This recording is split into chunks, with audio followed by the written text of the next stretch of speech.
For over 30 years, I've been doing medical intuitive work, and that's diagnosing and finding things that sometimes the health community overlooks, or helping manage and treat some of the things that healthcare is like not paid attention to.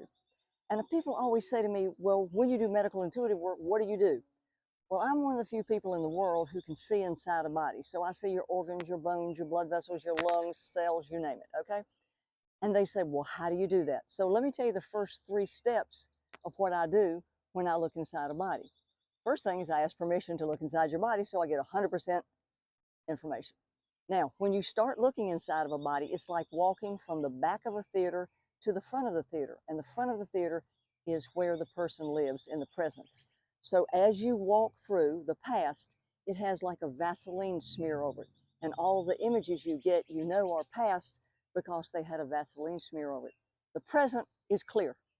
So it's like you're sitting in the orchestra section of the theater looking straight at what you're looking at. And so you know that when the vision is totally clear, you're working in the present.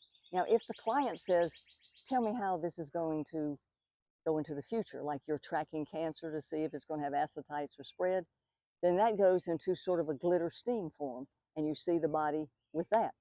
So those are the 3 stages of looking inside the body that I do when I'm doing medical intuitive work. And the most interesting thing is, if there's something of interest that needs to be addressed, it lights up like a little night light.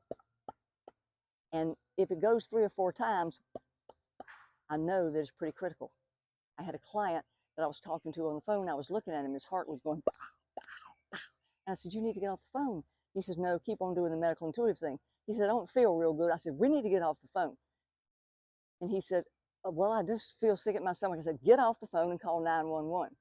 Never heard from him again. Called back to his family in 2 weeks, and I said, I had an appointment with your client. I told him to call 911, and he was supposed to call me back when he got back from the hospital. And she said, my brother died. So I was watching a heart attack in progress.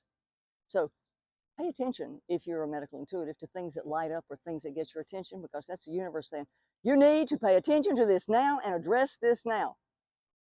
And then you can't get your client to do anything about it, but you can open a window and say, I really suggest you should call 911. But he didn't, and he didn't make it.